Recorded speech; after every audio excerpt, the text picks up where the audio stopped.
Chapter 7, Learning Objective 5, calculate interest and annual percentage rate on consumer loans. There are several different kinds of consumer loans. We'll talk about shortly about the Truth in Lending Act, which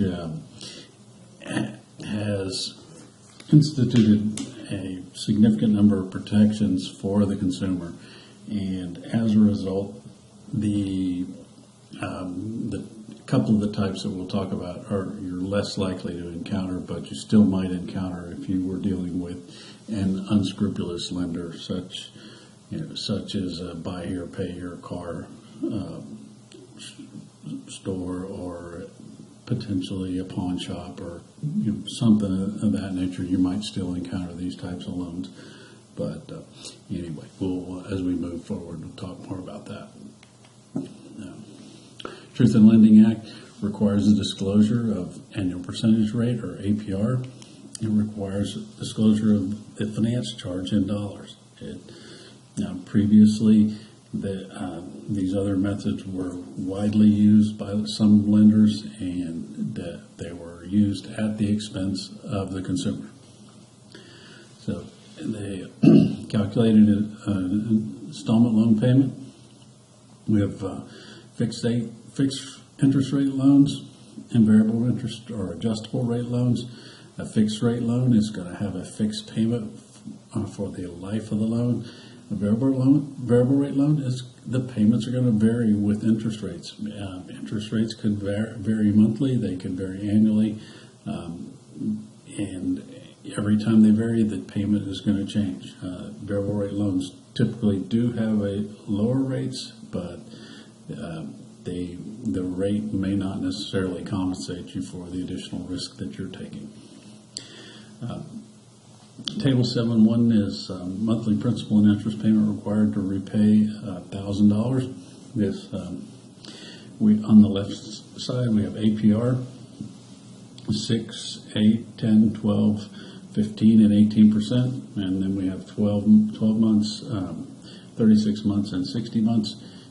So, for example, a 12-month 6% loan for $1,000 would cost you $86.01 to repay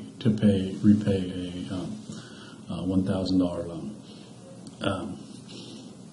If you 36-month 12% loan would cost you $33.21 per month for the life of the loan for 36 payments.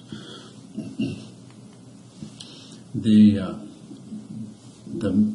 most prominent method, and if you go to the bank or any reputable lender, they're going to use the declining balance method to calculate your loan payments. You're going to use the periodic interest rate, much like we talked about in your credit card statements. In this case, it's going to be applied to your loans. It's going to be amortized.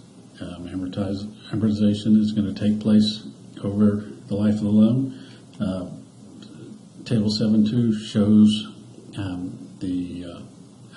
what the loan looks like. This example is a 12-month loan, $1,000, and we've got 1.5% per month, or that would be an 18% loan. So we start out the first month, and our outstanding balance is going to start out $1,000. We're going to pay $91.68. $15 of that is interest. $76.68 is principal. So the balance is reduced by $76.68. So our ending balance is $923.32, and that becomes our beginning balance in the next period. We make the same payment again. Our interest falls to $13.85. So as a result of interest falling to $13.85, the principal goes up from $76.68 to $77.83, and that is the amount applied to the the beginning balance or outstanding balance at the beginning of the period. So we end up with $845.49. We would go through the entire loan. If you have a 60-month car loan, it would work identically to this. Would calculate a periodic rate and use that rate throughout the life of the loan and apply that. You apply the payment to interest, and then whatever's left over goes to principal. I'll do a video later on showing you how to calculate payments using your calculator.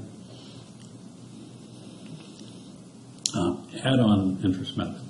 This is the first of what I call the unscrupulous methods. With the add-on interest method, the interest is the rate times the amount borrowed times the time in years. The formula is interest is equal to P times R times T. I is interest, P is principal, R is rate, and T is time in years. So what this method does, it doesn't give you any credit for the payment of interest. This method assumes is effectively as if you're borrowing the whole amount for the entire life of the loan. And we'll do some effective rate calculations on these. Again, I'll do a video on this, on add-on interest method as well, and show you how this method works. But again, if you encounter a lender who's trying to use add-on interest method or anything of this nature, you definitely want to avoid them. No. So the interest, when you calculate the payments, interest is added to the principal and divided by the number of payments to arrive at the payment. And again, we'll show that in a video separately from this lecture. The add-on interest rate is used as not necessarily disclosed to the borrower, who should only see the APR. But what was done in the past was that the add-on rate was disclosed and the borrower didn't see the APR. The add-on rate is actually significantly lower than the actual APR, and again, we'll see that when I show the calculations. There's APR can be calculated using the N ratio formula, but we'll also do that calculation on our calculator. In most cases, add-on interest will have a prepayment penalty. It's called the Rule of 78. It's a method for calculating the prepayment penalties on add-on interest loans. We're not going to do any Rule of 78 calculations this semester. So, and if you've ever done one, you will thank me for that. The next unscrupulous method is called the discount method. The difference between the discount method and the add-on method, well, the interest is calculated exactly the same, but the discount method is calculated at a discount. The loan is done at a discount. So in effect, you're prepaying all of the interest on the loan.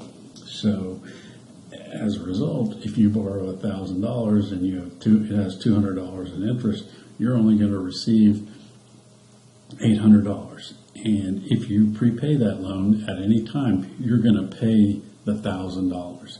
So again, this is a type of loan that you would definitely want to avoid. Again, less likely to see these types of instruments with the implementation of the Truth in Lending Act. Explain concept check 7.5. Explain how interest is calculated on a consumer loan that uses the declining balance method. Interest is calculated using the outstanding balance times the periodic or monthly rate. It's simple as that. If you have a 12% loan, it's going to be the outstanding balance that pays on a monthly basis. It would be the outstanding balance times the periodic rate, which would be 12 divided by 12, or 1%. So summarize how interest is calculated on a consumer loan. It uses the add-on method. I, or interest, is equal to P times R times T. It's principal times rate times time in years. Assumes that the loan is outstanding for the full term and gives no credit for the payment of principal. So you definitely, or a consumer is much better off by using the declining balance, especially if the two rates are the same. What is the effect of the rule of 78?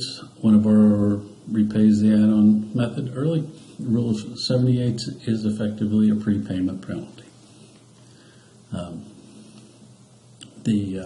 How is interest calculated on interest? Use the discount method. It's I is equal to principal times rate times.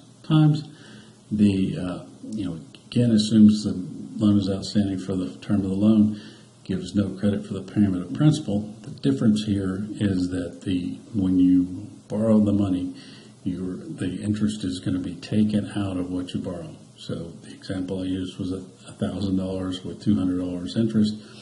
You would only receive $800, and then you would owe the full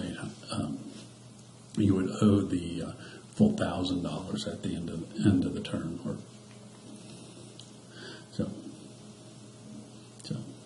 again, finally on this, interest is prepaid. No benefit to repaying the loan. So the worst financial blunders in credit cards and consumer loans: fail to shop for the lowest APR on credit cards and consumer loans. Regularly carry balances on credit card accounts. This is a big one. We saw from the statements all the charges that you could incur. The fees are even greater than the interest expense on a card. So do your best to pay your credit cards off as quickly as you possibly can. Use a credit card rather than lower interest rate installment loans to make expensive purchases. For example, buying a car with a credit card rather than a installment loan, which would be a collateralized loan, and the rates on an installment loan are probably a third of what they are on credit cards. So finally, do it now. Make a list of all your debts currently outstanding, the amounts owed, to who you owe, and what interest rates. Project any money you might borrow between now and graduation. Use your calculator and determine your monthly payments if you were to pay off your total debt owed at graduation: 3 years, 5 years, and 10 years.